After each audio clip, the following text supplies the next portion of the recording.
confidence doesn't come from achievement or anything that he's built on purpose. It comes from the exact moment a relationship starts slipping through his fingers and something in him wants to grab it with both hands before it's gone.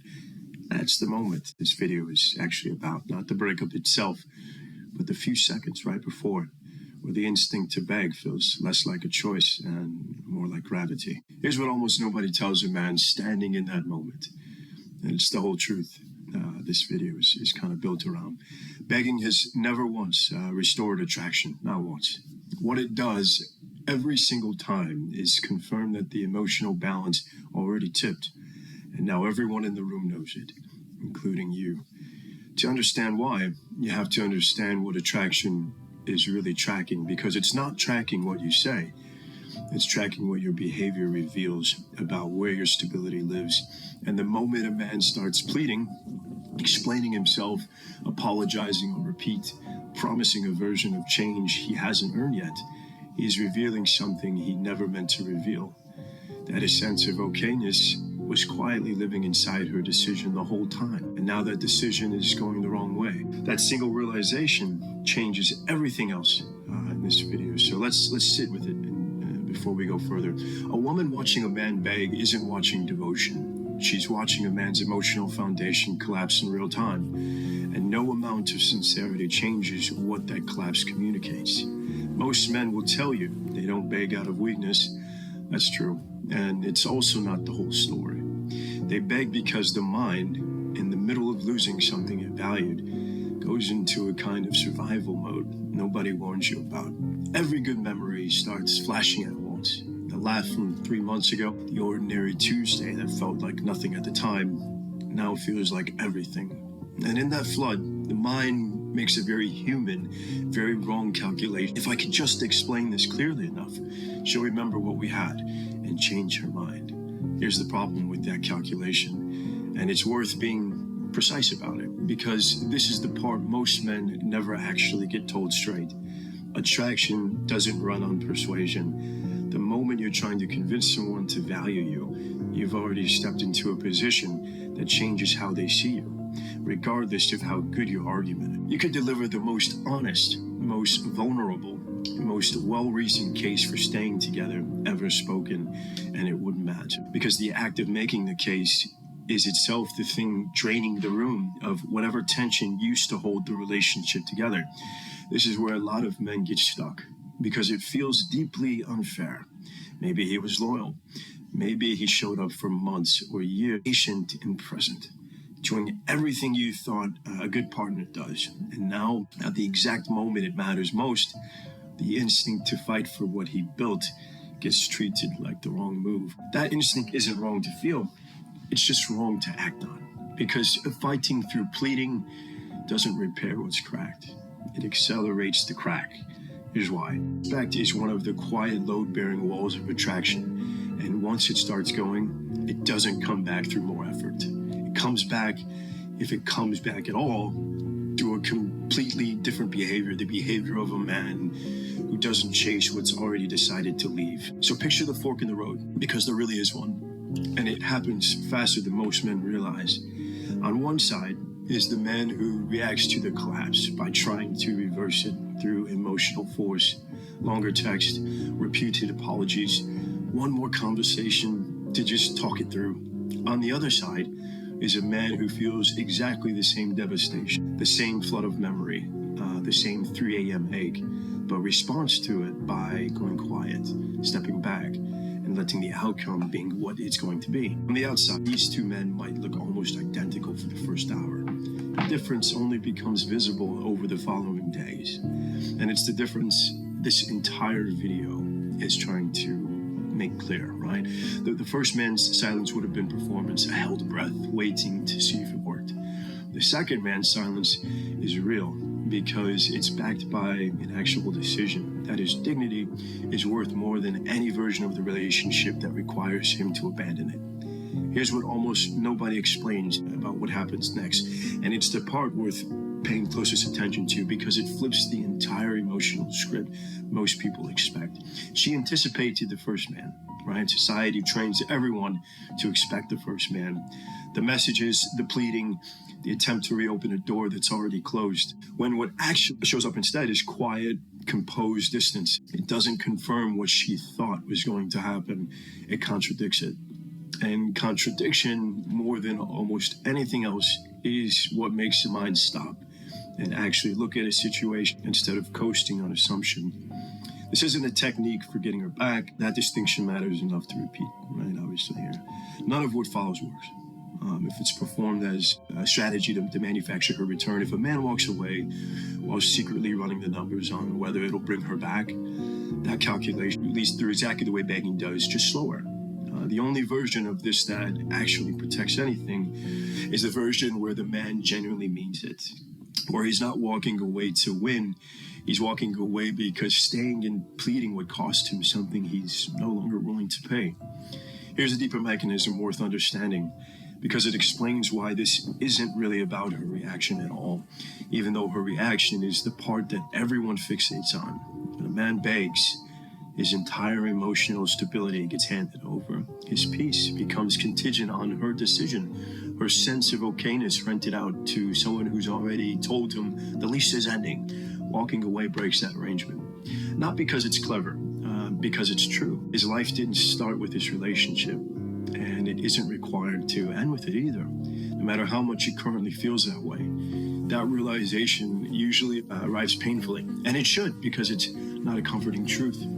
It's a structural one. Once a man internalizes that his identity was never supposed to be collateral in someone else's decision-making, something shifts in how he carries himself going forward. Not overnight, and not without real grief in the meantime, but permanently, in a way that changes every relationship that comes after this one. Here's where the story really usually gets uncomfortable, in a way worth sitting with, honestly. There's a period after choosing not to beg, where the mind keeps replaying the relationship anyways. Every disagreement gets relitigated. If I just said this differently scenario, it's rehearsed on a loop. That doesn't mean the decision to walk away was wrong. It means grief doesn't respect the timeline of your dignity. The two run in parallel. Real acceptance on one track, real pain on the other. And the strength here isn't in feeling nothing. It's in sitting with what you feel without letting it drive you back into pleading for something that's already been decided. There's a specific kind of moment worth naming here, because almost every man who goes through this eventually recognizes it. It's not the big blow up or the final conversation. It's the smaller moment, days later, reaching for the phone to share something funny, then remembering there's no one else on the end of that instinct anymore. That gap between the reflex and the memory of why the reflex no longer applies is where most of the real grief actually lives. It's quiet. It's undramatic. And it's exactly the kind of pain that pleading was always trying to avoid feeling in the first place by rushing to fix the situation before the feeling had to be sat with at all. This is also quietly where the actual rebuilding starts, and it rarely announces itself as anything dramatic. It's smaller and slower than that. It's the gym schedule that comes back after months of neglect. It's the project that got shelved during the relationship, finally getting picked back up. It's a friendship that got quietly starved of attention, finally getting some of it back. None of that happens to prove anything to her. It happens because the emotional square footage that used to be entirely occupied by the relationship is now uncomfortably empty. An empty space, given enough time, comes space. You get to build something in again. And it's worth being honest about how unglamorous this rebuilding actually is, because most versions of this advice skip straight to the confident, composed ending without showing the unremarkable middle that actually produces it. There's no single dramatic turning point. There's just a string of ordinary days where a man chooses repeatedly not to send the message he's drafted in his head a dozen times. Where he goes to the gym on a day, motivation is completely absent. Where he shows up for friends' plans instead of staying home, replaying old conversations. None of those days feel significant while they're happening. They only add up to something significant in retrospect, months later, when he notices he's become someone who doesn't flinch the way he used to. Here's the part that explains why this whole video isn't really about a breakup tactic, even though it kind of looks like one on the surface. The transformation that matters isn't whether she comes back. Sometimes she does. Often, honestly, she doesn't. And that has to be said plainly, right? Instead of kind of dangled as a secret prize for good behavior. The transformation that matters is what happens inside the man, regardless of which outcome he gets. He stops organizing his sense of worth around whether he's chosen. He starts building a life substantial enough that the right person, whoever that ends up being, chooses to stay in it. Not because she was managed into staying, but because staying was genuinely what she wanted to do. There's a particular kind of quiet confidence that only shows up on the other side of this. And it's worth naming precisely because it's easy to mistake for coldness from a distance. It isn't coldness. A man who's done this rebuilding still feels things fully. He's not detached. He's not performing indifference. He's just stopped needing any particular outcome to validate the fact that he's fine. That distinction, feeling deeply and without needing the feeling resolved a specific way, is the actual definition of the strength this whole topic keeps circling. It's also worth saying plainly what this transformation changes and the relationships that come after, right? Because that's really where the value compounds. A man who's been through this once carries something different into whatever comes next. Not guardedness, not a wall, but a kind of baseline steadiness that doesn't spike into panic the first time distance shows up or a text takes longer than expected to arrive. He's already survived the worst version of that fear once and survived it without losing himself in the process. That memory, more than any technique, is what makes him harder to destabilize the second time around. And here's the last piece, the one that ties everything together here. Instead of leaving it kind of as an abstract lesson.